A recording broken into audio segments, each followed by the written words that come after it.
Varicose veins తో బాధపడుతున్నారా? మన ఏవిస్ హాస్పిటల్లో 4,500 రూపాయల లేజర్ స్కానింగ్ ఉచితం. నమస్తే రమ్మగారు. నమస్తే జయ.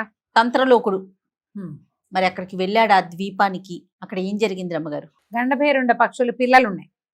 వీడి నుంచునున్నాడు కింద. ఏమనిపిస్తుంది తంత్రలోహడికి? పక్షులు ఉంటే వాటితో మాట్లాడి వెళ్ళేవాడిని, ఇప్పుడు పిల్లలు ఉన్నాయి, వీటిని ఏం చేస్తాను నేను? అయ్యో, నా మిత్రుడు ఏమైపోతున్నాడు అక్కడ ఆ అమ్మాయి కోసం. నాలాంటి మిత్రుడి వల్ల ప్రయోజనం ఏముంది? ఇంత ప్రయత్నం చేసినా చివరికి ఏం అవ్వలేదుగా. నీకు ఎండ్ రిజల్ట్ అనేది ఒక పాయింట్ ఉంటుంది ఎప్పుడు కూడా. ఇంత చేసి కూడా నేనేం చేయలేకపోతున్నాను ఏమిట్రా అని చూస్తుంటే పక్షి పిల్లలు రెండు కేవు కేవు కేవు కేవు కేవు కీచ్ కీచ్ కీచ్ కీచ్ అని అరుస్తూ వినపడి. ఎందుకు అరుస్తున్నాయి అవి? అది చూసేసరికల్లా ఆ చెట్టు మీదకి ఒక కృష్ణ సర్పం ఒకటి పాకుతుంది. పాము వస్తుందని పిల్లలు అరుస్తుంది. ఇతను ఏం చేశాడు? ఒక్క ఎగిరి వరలో ఖడ్గం ఉంది అతను. ఆ రెండు ముక్కలుగా ఆ సర్పాన్ని కొట్టేశాడు. సర్పం ఢామని రెండు ముక్కలు అయి కింద పడి. ఆ పక్షి పిల్లలు రెండు కృతజ్ఞతలు అని వాటి భాషలో కిచకిచ అన్నాయి. ఇతను పర్వాలేదు, ఏం పర్వాలేదు, చిన్నపిల్లల్ని రక్షించడం నాకు సంతోషమే అన్నాడు. అనగానే వాటికి అర్థమైంది, తమ భాష అతనికి అర్థమవుతుంది. ఎందుకు వచ్చావు, నువ్వెవరు, ఏమిటి అని అడిగితే, ఒక పని మీద వచ్చాను, ఒక సహాయం కావాల్సి వచ్చానంటే, సరే నువ్వు చెట్టు వెనకాల దాక్కో, ఇక్కడ కనపడద్దు. మా తల్లిదండ్రులు పైనుంచి వచ్చేటప్పుడు ఇక్కడ ఎవరైనా పరాయి వాళ్ళని చూస్తే వాళ్ళు తీవ్రంగా పరిగణిస్తారు, దాన్ని ప్రమాదంగా. వాళ్ళు ఏం చేసేస్తారు నిన్ను, అందుకని వాళ్ళకి కనపడద్దు, మేము పిలిచాక వద్దు కానీ అని చెప్పి. ఓకే. వీడు ఆ రామచిలకల దగ్గర నుంచి 4 ఇంకా ఎక్స్ట్రా పళ్ళు తెచ్చుకున్నాడు. ఆ పళ్ళు తింటూ అవతలగా ఉన్న ఒక చెట్టు కింద కూర్చున్నాడు. 1 గంట 2 గంటలు గడిచేసరికల్లా పెద్ద సుడిగాలిలాగా వస్తుంది గాలి. ఎందుకంటే ఈ గండభేరుండాలి పెద్ద పక్షులు 2-3 మనుషుల్ని అవలీలగా రెక్కల మీద కూర్చోబెట్టి తీసుకుపోగలిగేంత పెద్దవి ఉంటాయి అవి. వాటి వల్ల ఈ చెట్లన్నీ కదిలి సుడిగాలెళ్ళే వస్తుంది. అవి రెండు వచ్చి తమ పిల్లలు ఉన్న చెట్టు మీద వాలంగానే చూస్తున్నాడు ఇతను. పక్షులు వాలినే సంగతి తెలుస్తోంది. పిల్లలు రెండు కెవ్వుకెవ్వమని అరుస్తూ గోలుని ఏడుస్తూ, ఇవాళ ఎంత ప్రమాదం తప్పిందో తెలుసా, ఇవాళ మీరు వెళ్ళిపోయారు, మీరు వెళ్ళాక ఎంతో ప్రమాదం తప్పింది అనేసరికి తల్లి పక్షి తండ్రి పక్షి ఆశ్చర్యపోయింది. ఏం జరిగిందంటే కింద చూడండి అని చూపించింది. పక్షి పిల్లలు చూపిస్తే 2 ముక్కలుగా తెగి ఉన్న సర్పం కనపడేసరికి అలా ఆశ్చర్యపోయే పక్షులు. ఈ సర్పం ఎట్లా తెగిపడింది, ఎవరు ఈ పని చేశారు, ఏదైనా జంతువు చేస్తే ఇలా తెగదు అనేసరికి పక్షి పిల్లలు చెప్పాయి, ఎవరో ఒక మానవుడు మహానుభావుడు ఈ ప్రాంతానికి వచ్చాడు, మేము అరవటం చూసి ఈ సర్పాన్ని 2 తుండాలుగా నరికాడు అనగానే, ఎవరు అతను ఎక్కడున్నాడంటే, మేము పక్కన కూర్చోమన్నామని ఓ మానవ రా అని పిలిచి, ఈ తంత్రలోహుడు లేచి ఆ పక్షుల దగ్గరికి వెళ్ళేసరికి ఆ పక్షులు 2 చాలా కృతజ్ఞతలు చెప్పినాయి. మహానుభావ, నీ వల్ల మా పిల్లలు రక్షించబడ్డాయి. చాలా కాలం అయితే కానీ మా పిల్లలకి రెక్కలు రావు. ప్రతిరోజు మేము భయంతో వెళ్తాం ఇక్కడి నుంచి. మేము వచ్చేసరికి పిల్లలకి ఏమైనా ప్రమాదం వాటిల్తుందేమోనని, నీ వల్ల ఇవాళ చాలా పెద్ద పెను ముప్పు తప్పింది మా పిల్లలకి అని చెప్పి ఎన్నో దండాలు పెడితే తంత్రలోహుడిని అడిగే, ఎందుకు వచ్చావు నువ్వు, ఏమిటి నీ పని అంటే, నేను ఇట్లా మల్లికా ద్వీపానికి వెళ్ళాలి, నన్ను ఆ మల్లికా ద్వీపానికి చేర్చండి అనేసరికి ఈ మగపక్షి అంది, నా రెక్కల మీద నా మీద కూర్చో, నేను నిన్ను తీసుకెళ్తాను సరేనని ఈ ఆడపక్షికి కృతజ్ఞతలు చెప్పి పక్షి పిల్లలకి వీడుకోలు చెప్పి తంత్రలోహుడు మొగ పక్షి ద్వీపం మీద కూర్చున్నాక ఈ పక్షి ఎగురుతూ అతన్ని తీసుకెళ్ళింది. ఈ ఆకాశయానం ఎప్పుడు చేసింది కాదు, ఒక అద్భుతమైన అనుభవం కదా. అదే మనం ఫ్లైట్లో వెళ్ళేటప్పుడు ఫస్ట్ టైం ఎలా ఉంటుంది, ఎక్సైటింగ్గా ఉంటుంది కదా. అయితే వెళ్తూ ఉంటే అతనికి కనపడ్డాయి 7 సముద్రాలు దాటి వెళ్తున్నారు. ఎన్నో ద్వీపాలు కనిపిస్తే మధ్యలో నవరత్న ద్వీపాలు, అన్ని మణులే. ఈయన పక్షిని తట్టాడు తంత్రలోహుడు, నన్ను కిందకి దింపు అని అడిగి కిందకి దిగి ఎన్నో మణులు మాణిక్యాలు మూటలుగా కట్టుకున్నాడు. అతని మీద ఉత్తరీయం ఉంది భుజం మీద, నడుముకు ఒక దట్టి ఉంది, దాంతో మూట దీంతో మూట, ఇన్ని మూటలు కట్టాడు. మళ్ళీ మూటలు భుజాన్ని వేసుకుని పక్షి మీద ఎక్కాడు. మల్లికా ద్వీపానికి చేరుకున్నాడు. మల్లికా ద్వీపానికి చేరాక ఆ ద్వీపంలో ఫలానా ఒక చెట్టు చెప్పింది కదా రామచిలక, ఒక బిల్డింగు, దానికి ఆనుకున్న తోట, ఆయన ఎవరో ప్రఖ్యాతుడైన ఒక వ్యాపారస్తుడు ఇల్లు. ఈయన వ్యాపారస్తుడు ఇల్లు వాకిలి కనుక్కొని ఏం చేశాడు, తన వస్త్రాలు 2 ఉన్నాయిగా, రెండిట్లో మూట కట్టాడుగా, ఆ మల్లికా ద్వీపంలో అన్ని బజార్లలో మళ్ళాగానే మామూలు అదొక ఊరు. ఆ మార్కెట్లో సరిగ్గా ఎక్కడైతే ఈ వ్యాపారస్తుడి కొట్టు ఉందో, దుకాణం ఉందో, దాన్ని ఎదురుగుండా ఇట్లా పల్చగా చక్కగా పరిచి ఈ రత్నాలన్నీ అమ్మకానికి పెట్టాడు ఈయన. ఈ ఎక్కడా లేనివి, తమకు ఎక్కడా దొరకనివి అయిన ఈ రత్నాలకి ఎగబడిపోయారు మార్కెట్లో జనం అంతా, బజార్లో వాళ్ళు. అయితే ఈ వ్యాపార కూడలి సముదాయానికి పెద్దగా ఉన్నటువంటి ఆయన పేరు నవకోటి నారాయణ అట. ఆ నారాయణ శెట్టి ఈ కుర్రాన్ని గమనించాడు. వ్యాపారస్తుడి వేషంలో ఉన్నాడు, చక్కగా రాళ్ళు రప్పలు ఎక్కడెక్కడి నుంచో తెచ్చినవి అమ్ముతున్నాడు. ఆయన అడిగాడు, నువ్వెవరు, ఏ ఊరు నుంచి వచ్చావు, ఇక్కడ వ్యాపారం చేయాలంటే మనకు కూడా ఇక్కడ రిజిస్ట్రేషన్ ఉండాలి కదా. అదే కదా, ఓ ఆ రోజుల్లో కూడా అనుమతి తీసుకోవాలి అనేసరికల్లా నాకు తెలియదండి, నేను వేరే ఏదో ప్రాంతం నుంచి వచ్చాను, ఉన్నవి నేను తెచ్చినవి అమ్ముకుంటే నాకు ధనం వస్తుంది, దాంతో నేను ఇక్కడ స్థిరపడచ్చని భావించాను అనేసరికల్లా ఆయనకి కుర్రాడుగా ఉండి వినయంగా ఉండి మన దగ్గర ఎక్కడా దొరకని రాళ్ళని తేగలిగిన ఈ కుర్రాడి మీద ఆయనకు ఆసక్తి. ఆయన ఎంతో సరదాగా, అబ్బాయి నువ్వు ఇక్కడ ఉండు, మా ఊళ్ళో వ్యాపారం చేసుకుంది కానీ అనుమతి నేను ఇప్పిస్తాను అన్నాడు. ఈయన ఎవరు ఏమిటి కనుక్కుంటే ఈయన నవకోటి నారాయణ అని, ఫలానా తను ఎవరిని చూడాలనుకుంటున్నాడో ఆయనే ఈయనని, ఈయనకు ఒక మహాద్భుత సౌందర్య రాశి అయినటువంటి పుత్రికా రత్నం ఉన్నదని తెలిసింది. బాగానే ఆయన ఏం చేశాడు, కుర్రాడు బాగున్నాడు, మన దగ్గరే ఎక్కడైనా ఉంచుకుంటే మనకు ఒక అందగత్తి అయిన పిల్ల ఉంది, ఆ పిల్లని ఇచ్చి బిడికిచ్చి పెళ్లి చేసి మన దగ్గరే ఉంచుకోవచ్చు, ఈ వ్యాపారం అంతా మంది అవుతుందని, మా ఇంటి ఎదురుగుండా ఒక ఇల్లుంది, కావాలంటే నువ్వు అందులో ఉండొచ్చని కుర్రాన్ని అన్నాడు. అనేసరికి అబ్బెబ్బే మీద కాదండి, నేను సొంతంగా ఏర్పరచుకుంటాను, ఇప్పుడు నేను ఇన్ని రాళ్ళమ్మే నాకు గోళ్ళంత డబ్బు వచ్చింది, స్థలం చూపించండి నేను ఇల్లు ఏర్పరచుకుంటున్నాడు. ఆయన మా ఇంట్లో ఉండు మా ఇంట్లో ఉండు అన్నాడు కానీ వాళ్ళ ఇంట్లో ఉండాలి. ఆయన ఏం చేశాడు, ముందు మా ఇంటికి రా, ఈ పూట భోజనం చేద్దు కానీ ఈ కుర్రాన్ని వెంబడి పెట్టుకు తీసుకెళ్ళాడు. తీసుకెళ్ళి కూతురుని చూపించాడు, భార్య అందరినీ చూపించగానే కూతురు ఎవరు, సాక్షాత్తు అంబికా ఆలయంలో ఉన్నటువంటి విగ్రహమే ఈ కూతురు. ఆ కళాకారుడు అచ్చంగా దించేశాడు.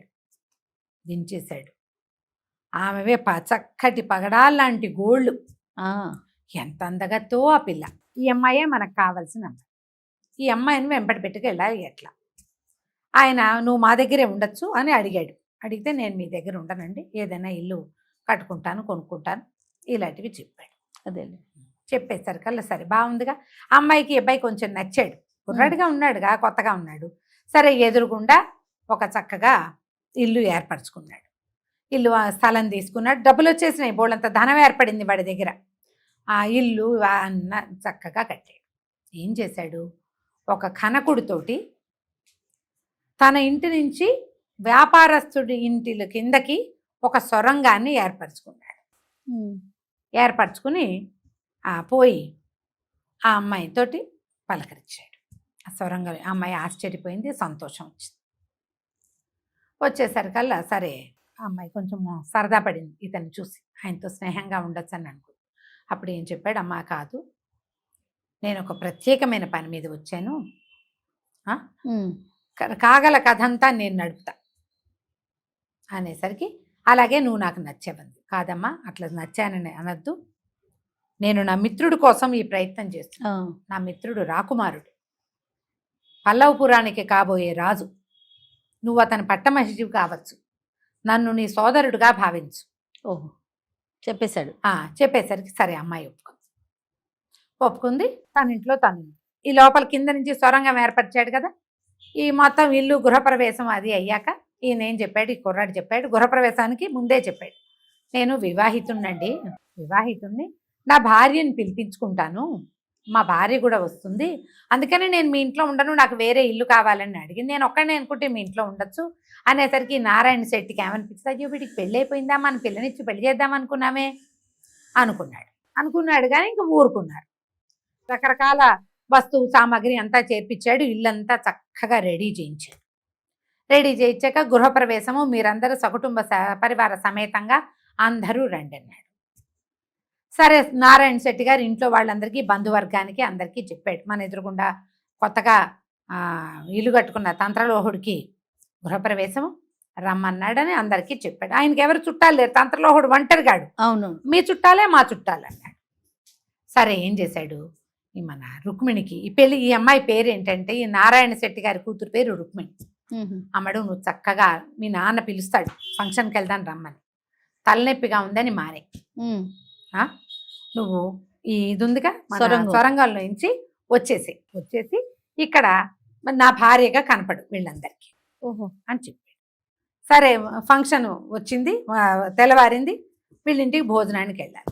నారాయణ శెట్టి గారు చుట్టాల పక్కలందరికీ చెప్పాడుగా, మనమే వీడి ఫంక్షన్ని సుసంపన్నం చెయ్యాలి, గృహప్రవేశం మహోత్సవాన్ని అని అందరికీ చెప్పాడు. ఆయన బావమరుదులు వారావీర అంతా వచ్చారు. ఏముంది వాళ్ళ ఇంట్లో ఫంక్షన్కి వెళ్ళి భోజనం చేసి వస్తాం.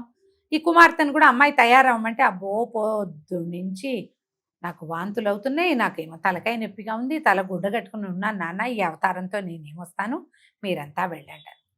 పిల్లని విడిచిపెట్టి వీళ్ళు వెళ్ళారు. భార్య భర్త చుట్టం పక్కన వచ్చిన వాళ్ళందరూ వెళ్ళేసరికల్లా ఇతను ఏం చేశాడు, చక్కటి చీరలు ఏవో తెప్పించి ఈ రుక్మిణికి ఇచ్చాడు. ఆ అమ్మాయి దగ్గర ఉన్న చీర కాదు, చాలా బహు అందమైన వస్త్రం తెప్పించాడు. కొన్ని బట్టలు తెప్పించి ఉంచాడు అనమాట. ఆ పిల్ల చక్కగా వస్త్రం కట్టుకుని గృహప్రవేశంలో పాల్గొంది. దూరం నుంచి ఇప్పుడు పెళ్లి కూతురు ఎవరు, అతని భార్య గబాలను వెళ్ళి మొహంలోకి ఎవరు చూస్తారు, కానీ దూరం నుంచి చూసి ఇదేమిటి మన పిల్లల్లే ఉంది అనుకుంటున్నాడు ఈయన, కూతురల్లేనే ఉందని. బావమరుదులు వాళ్ళు అన్నారు మన పిల్ల మన ఇంట్లోనే ఉంది, ఏదో అతని భార్య కాస్త పోతుంది, మన పిల్ల పోలికలో ఉన్నట్టుంది, అదేదో వస్త్రం వెరైటీగా కట్టుకుంది, మన పిల్లేం కాదు బావా అన్నాడు బావమరిది. అన్నాక 2 సార్లు 3 సార్లు వేసేది తన కూతురే అనిపించడం మొదలుపెట్టింది. అమ్మాయి అటు ఇటు తిరిగి అందరితోటి మాట్లాడుతోంది. ఈ నారాయణ శెట్టి గారి కూతురు అందగత్తని చుట్టుపక్కల చుట్టాలందరికీ చాలా మందికి తెలుసు, కానీ ఆ పిల్లని మొహంలో మొహం పెట్టి చూసిన వాళ్ళు ఎవరూ లేరు అక్కడ. అదే కొంతమందికి తెలుసు, కానీ ఈ అలంకారము, ఈ వస్తువు, ఈ చీరలతోటి కాస్త పోలిగ్గా ఉన్నది. పైగా ఇక్కడ భారీగా నటిస్తుంది, కొంచెం వందనంగా నడుస్తుంది, మామూలుగా చెంగుమని నడిచే పిల్ల. అయితే బావమరిది అన్నాడు, బావా ఓ పని చేస్తా, నేను అలా పక్క నుంచి వెళ్ళి అమ్మాయి కూర్చుంది కదా, ఈ నేతిగిన్న చేత్తో పుచ్చుకుని వెళ్ళినట్టు వెళ్ళి కోక మీద వలకపోసేస్తాను చీర మీద. ఇప్పుడు మన ఇంటికి వెళ్ళాక ఒకవేళ మన అమ్మాయే అనుకో, ఆ కట్టిన చీర నేతి వాసన వస్తుందో లేదో చూస్తే సరిపోదు. ఓకే అనేసరికి సరేనా ఏం చేశాడు ఈ మావయ్య, ఈ పిల్ల మేనమామ నేతిగిన్న పుచ్చుకుని, నేతి జారీ ఉంటుందిగా భోజనాల్లో వడ్డంలో, నెయ్యి పోసాడు. చీర తడిసింది నేతి కొద్దిగా ఒక పక్కన. కానీ వీడున్నాడు తంత్రలోహుడు, మంత్రి గారు అబ్బాయి కదా, పిచ్చ తెలివి. ఫంక్షన్ పూర్తయింది, ఎవరి దారిన వాళ్ళు జనాలు బయటికి వెళ్తుంటే, అమ్మా నువ్వు ఇంకా విశ్రాంతి తీసుకోమని భార్యని లోపలికి పంపించాడు. ఈ రుక్మిణి పంపించి వెళ్ళేటప్పుడు ఏం చెప్పాడంటే, ఇలాంటిదే ఇంకో వస్త్రం ఉంది, మా పద్ధతిలో కాకుండా మీ పద్ధతిలో కట్టుకో, ఈ చీర ఇక్కడే దిగవిడిచి వెళ్ళిపోమన్నాడు. ఓహో, నేతి వాసన రాకుండా. ఆ అమ్మాయి ఏం చేసింది, ఆ చీర అక్కడ విడిచేసి వేరే చీర, అదే రంగు చీర కట్టుకుని ఇంటికి వెళ్ళి పడుకు. ఈ అమ్మాయి ఏమో సొరంగంలో నుంచి వెళ్ళిపోయింది. వీళ్ళందరూ ఈ బయట అందరికీ బాయ్ చెప్పి అవి చెప్పి ఇవి చెప్పి తండ్రి చుట్టాలు అంతా తమ ఇంట్లోకి వచ్చి లోపల గదుల్లోకి వచ్చేసరికి పిల్ల తల గుడ్డ కట్టుకుంది. చీర కొంచెం అటు ఇటుగా అదే రంగు చీరగానే కనపడుతుంది. ఈయన ఏమన్నాడు నారాయణ, అమ్మాయి ఎవరో వచ్చారు పెద్దవాళ్ళు, వాళ్ళతోటి నీ జాతకం చెప్పిస్తాను, వస్త్రం చూసి చెప్తారట, కట్టుకున్న చీర విడిచి ఇవ్వమ్మా అన్నాడు. ఓహో సరే నాన్న అని పిల్ల ఏం చేసింది, కట్టుకున్న చీర విడిచి మడత పెట్టి ఆయన చేతిలో పెట్టి ఇంకో చీర కట్టుకుని ఆ చీర మడిచి వచ్చింది. ఈయన బయటికి తీసుకొచ్చి చీర అంతా పరిశీలించి చూశాడు, ఎక్కడ నేతి చుక్క కూడా లేదు, వాసన లేదు, చుక్క లేదు. సో మన పిల్లే, అతని భార్య. ఎవరైనా వెళ్ళినప్పుడల్లా అమ్మాయి వచ్చి కనపడుతుంది. కొద్ది రోజులు గడిచాక ఏమైంది, ఒకనాడు ఈయన ఏం చెప్పాడంటే, మా అత్తవారిని ఇచ్చి కబురు వచ్చిందండి, మేము మా ఊరు వెళ్ళొస్తాము అని చెప్పాడు. ఈడికి నవకోట నారాయణ గారికి. నారాయణ గారు, అయ్యో అలాగానైనా, అయ్యో మీ పిల్ల మీరు చక్కగా ఎదురుకుండా ఉన్నావు, బోళ్ళంత వ్యాపారం చేస్తున్నావు, ఎంతో స్నేహంగా ఉన్నావు, రోజు మన ఇద్దరం కబుర్లు చెప్పుకునేవాళ్ళం, సరేలే వెళ్ళిరండి అన్నాడు. ఈ మొట్టమొదటి గండభైరుండం ఏం చేసింది, ఇతనికి తను వెళ్ళిపోతూ ఒక ఈకిచ్చింది. ఈ ఈకకి ధూపం వేసి నన్ను తలుచుకుంటే నేను నీకు మళ్ళీ వస్తాను అని. గండభైరుండం ఈక దాచిపెట్టుకున్నాడు అతను. ఓహో సరే ఏమైంది, ఈ అమ్మాయికి రుక్మిణికి చెప్పాడు, చల్లగా నువ్వు బయలుదేరి వచ్చేయమ్మా నాతోటంటే ఆ అమ్మాయి తయారైపోయింది. భార్య భర్త ప్రయాణానికి సిద్ధపడ్డారు. ఏదో గుర్రాలు ఎక్కి వెళ్తారు, రథం సిద్ధం చేసుకున్నారు. ఈ పిల్లకి ఏడుపు వచ్చింది, అమ్మా నాన్నని వదిలిపెట్టిపోతూ. అయితే ఇతను అన్నాడు మన తంత్రలోహుడు, అమ్మా పెద్దవాళ్ళు మన పక్కనే ఉన్నారు, గృహప్రవేశం అంతా సుసంపన్నం చేయించారు, వెళ్ళి అమ్మా నాన్నలతో సమానం వారికి దండం పెట్టరా అమ్మ అంటే, ఈ అమ్మాయి పోయి ఏం చేసింది, తన అమ్మ నాన్నకే చక్కగా దండం పెట్టుకుంది. దండం పెట్టింది పరమ ప్రీతితోటి. వాళ్ళు కూడా అబ్బా పిల్లని అత్తవారింటికి పంపిస్తున్నట్టుగా ఆ అమ్మాయిని పంపించారు, సాగనంపారు. రథం ఎక్కి వీళ్ళు ఊరి చివరికి వచ్చాక ఇతను ఈక చూసి ఈకని ధూపం వేశాడు. గండభైరుండ పక్షి వచ్చింది. గండభైరుండం మీద ఎక్కి దేవాలయం దగ్గర దిగిపోయారు. అబ్బా ఈ మన రాజుగారి అబ్బాయి దేవాలయంలో కూర్చుని ఉన్నాడు. ఈ అమ్మాయి ఏం చెప్పాడంటే, అమ్మా నేను బయటే ఉంటా, నువ్వేమో లోపలికి ఆ విగ్రహం వెనకాల నుంచు. రాజుగారి అబ్బాయిని ఆ విగ్రహాన్ని చూసి మాట్లాడుతుంటాడు కదా, సమయంలో బయటికి రా, నువ్వు ఎట్లా వచ్చావని అడుగుతాడు. నేనే తీసుకొచ్చానని చెప్పు, కానీ ప్రమాదవశాత్తు నేను చనిపోయానని చెప్పు. ఎందుకంటే రాకుమారుడికి ఇప్పుడు నేను ఇంత ప్రేమతో, రాకుమారుడి మీద ప్రేమతో ఇంత ప్రయత్నం చేసి నిన్ను తీసుకొచ్చా, ఆయనకి నా మీద కూడా అంత ప్రేమ ఉందో లేదో నాకు తెలుసుకోవాలని ఉందని చెప్పాడు. సరే అమ్మాయి పోయి వెళ్ళి నుంచు. రాకుమారుడు చూశాడు, ఆయన చేతులు పుచ్చుకున్నాడు. స్వప్న సుందరివి నువ్వు, ఈ శిల్ప సుందరివి, ఇలా ఎలా వచ్చేసావు అంటే, మీ స్నేహితుడైన తంత్రలోహుడే నన్ను ఇక్కడికి తెచ్చాడు. ఏంటి అంత ప్రయత్నం చేశాడా నీకోసం, ఎట్లా తెచ్చాడు అంటే ఈమెది గబగబా చెప్పింది, ఇట్లా చేసి నన్ను తీసుకొచ్చాడు. తంత్రలోహుడేడి అన్నాడు. ఆయన వచ్చేటప్పుడు పక్షి మించి పడిపోయి మరణించాడండి. ఆనంగానే రాజకుమారుడు నిర్ఘాంతపోయాడు. ఏం చచ్చిపోయాడా తంత్రలోహుడు? వాడు వస్తాడని, నిన్ను నా కోసం తెచ్చిస్తాడని ముందు నిన్ను కౌగలించుకుని తర్వాత తంత్రలోహుడిని కౌగలించుకుందామని అనుకున్నానే. నన్ను కావలించుకోవడానికి నా స్నేహితుడు లేడా? చిన్నప్పటి నుంచి మేమిద్దరం కలిసే ఉన్నాం. తంత్రలోహుడు లేని ప్రాణం ఎందుకు అని డొక్కల్లో పిడిబాకు ఒకటి తీసి ఠకీమని పొడి చేసుకున్నాడు రాజకుమారుడు. అయ్యో, పడిపోయాడు నేల మీద. పడిపోగానే ఈ అమ్మాయి ఆశ్చర్యపోయింది. ఇంత ప్రేమ, ఇంత స్నేహమా? అయ్యో, ఇంత ప్రేమించే వాడితోటి, స్నేహం కలిగిన వాడితోటి కలిసి ఇంత దూరం వచ్చి అంత స్నేహము కలిగిన వాడితోటి జీవితం పంచుకునే అవకాశం లేకుండా పోయిందే. ఇతని కోసం తేబడ్డాను, నేనే రకంగా వెనక్కెళ్ళను. అతడేమో సోదర సమానుడైపోయాడని ఆ అమ్మాయి ఆ కత్తి తీసుకుని తను పొడుచుకొని చచ్చిపోయాడు. బాగుంది. ఎప్పటికీ రాజకుమార్తె అమ్మాయి పేరు రుక్మిణి బయటికి రాలేదు, రాజకుమారుడు బయటికి రాలేదని తంత్రలోహుడు లోపలికి వచ్చాడు. ఈ చచ్చిపడి ఉన్న రాకుమారుణ్ణి రుక్మిణిని చూసేసరికి నిర్ఘాంతపోయాడు. ఇంత ప్రయత్నం చేశానే, ఇదంతా వృధాయేనా?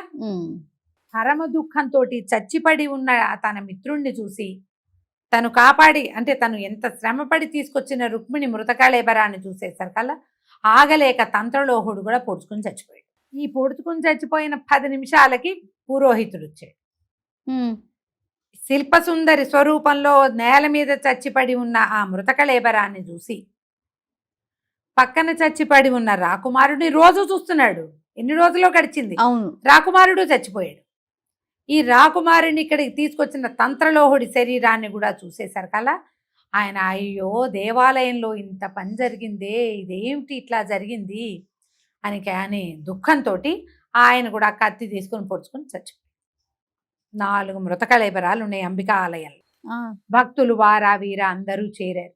అయ్యో ఇదేమిటి ఇంత జరిగింది, ఒకళ్ళ తర్వాత ఒకళ్ళు వీళ్ళందరూ మరణించటం ఏమిటి, ఈయనెవరు, ఆయనెవరు, ఆవిడెవరు, ఈయనేమో పురోహితుడుగా ఉన్నాడు, ఈ కుర్రాన్ని రోజు చూస్తున్నామే, ఈ పిల్లని అప్పుడు చూశారు, శిల్పంలాగా ఉంది పిల్ల. ప్రజలంతా హాహాకారాలు చేశారు. దేవాలయ పవిత్రతంతా పోయింది అని అమ్మ అమ్మ అమ్మ అని అమ్మవారిని పరిపరి విధాలుగా పిలిచారు. ఇంతలో అశరీరవాణి వినపడి, ఇదొక కారణం వల్ల జరిగింది, కానీ అంతకంటే దేవాలయ పవిత్రత ఏ రకంగానూ భంగం కాదు. వీళ్ళు 4 పునర్జీవితులు అవుతారని అమ్మవారి వాణి వినపడింది. నా సన్నిధిలో ఉన్నటువంటి జలాన్ని, మంత్రజలాన్ని తెచ్చి చల్లండి అని ఆజ్ఞ వినిపించింది. వాళ్ళు ఏం చేశారు, కొంతమంది పరిగెత్తుకుంటూ వెళ్ళి, పురోహితులు చిన్న చిన్న వాళ్ళు ఉంటారుగా, ఆ మంత్రజలం తెచ్చి 4 చల్లేస్తే 4 జీవించి లేచారు. ఓహో, ఇది కథ అని చెప్పింది తెరగుడ్డ. చెప్పాక అడిగింది, ఓ రాజా, ఇంత కథ విన్నావు కదా, వీళ్లలో అత్యద్భుతమైన విశేషమైన మరణం ఎవరిది, ఆశ్చర్యకరమైనది, అచ్చెరువు కలిగించే మరణం ఎవరిది అంటే విక్రమార్కుడికి తెలియని పజిల్సా, కానీ ఆయనకి ఆ అమ్మాయిని మాట్లాడించాలని ఉంది. ఓకే. అందుకని ఏమన్నాడు, రాజుకి తెలిసి కూడా ఆయన ఏమన్నాడంటే, లోహతంత్రుడు మంత్రి కుమారుడు ఉన్నాడు కదా, అతందే విచిత్రమైన మరణం ఆనంగానే ఈ రాజకుమార్ అమ్మాయి వింటోంది కదా, రాకుమార్తె కథలో లీనమైపోయింది. పలకని పడతి ఆవిడ అట్లాగే వింటోంది కథ. ఏమిటి మీకు అంత మాత్రం తెలియలేదా అన్నది. తెలియలేదు నీకు? లోహతంత్రుడు రాజకుమారుడు అంటే పరమప్రీతితో చచ్చిపోయాడు. అదేమి అచ్చెరువు ఆశ్చర్యం కలిగించేది కాదు, ఆశ్చర్యం కలిగించే మరణం ఇక్కడ పురోహితుడు. స్నేహితుడు చనిపోయాడని రాకుమారుడు చనిపోయాడు సహజం. కాబోయే భర్త తనని వలచిన వాడు చనిపోయాడని రాకుమార్తె చనిపోయింది సహజం. తను ఇంత ప్రయత్నం చేశాను, ఆ అమ్మాయి చచ్చిపోయింది, తన స్నేహితుడు పోయాడని దుఃఖంతో లోహతంత్రుడు పోయాడు, అది సహజం. ఎవరి మరణాన్నో చూసి కదిలిపోయి మరణించిన వాడిదే అచ్చెరువు అందించే మరణం, అది కూడా తెలీదా ఆనంగానే రాజుగారు పక్క నవ్వాడు విక్రమార్కుడు. అబ్బా తెరగుడ్డా, నువ్వు ఎంత తెలివిగల దానివే, పలకని పడతని పలికించావే నువ్వు. మొత్తానికి మాటలాడని బొమ్మ 4 మాటలు మాట్లాడింది. అయ్యిందిగా, ఓసారి మాట్లాడినట్టే ముచ్చటగా మాట్లాడాలి. ఒక మాట అయ్యింది, తర్వాత మాట ఎట్లా మాట్లాడుతుందో చూద్దాం అనేసరికి మాట్లాడేసింది అమ్మాయి రాకుమార్తె. చటుక నోరు మూసుకుని ఉండిపోయింది. ఓకే. దీని తర్వాత మళ్ళీ మాట్లాడించగలిగాడా? ఒక మాట చాలదు. ఓసారి మాట్లాడితే మాట్లాడుకున్నట్టు కాదు, 2-3 మాటలు మాట్లాడుకుంటే కదా మాట్లాడుకున్నట్టు. ఆ రెండోసారి మాట్లాడించడానికి మన విక్రమార్కుడు ఏం చేశాడో మనం తరువాయి భాగంలో తెలుసుకుందాం. ఎంత బాగున్నాయో రమ్మగారు, ఈ సిరీస్ మాత్రం చాలా చాలా బాగుంది. అవును. నమస్తే అండి. నమస్తే జయ.